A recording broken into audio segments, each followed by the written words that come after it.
Ayan guys, nagprito ako ng isda pang ulam ng hapunan. No? Tapos maggulay ako.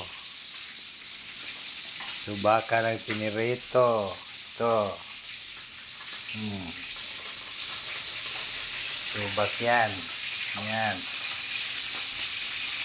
Gabi, kalbasa.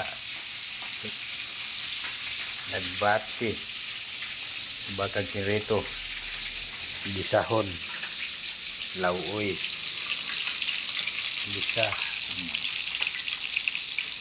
Ang ulam ng hapunan. Ayan guys. Ako ang kusinero dito.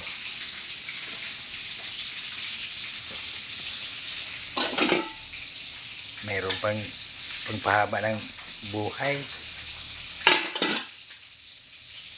Ulam.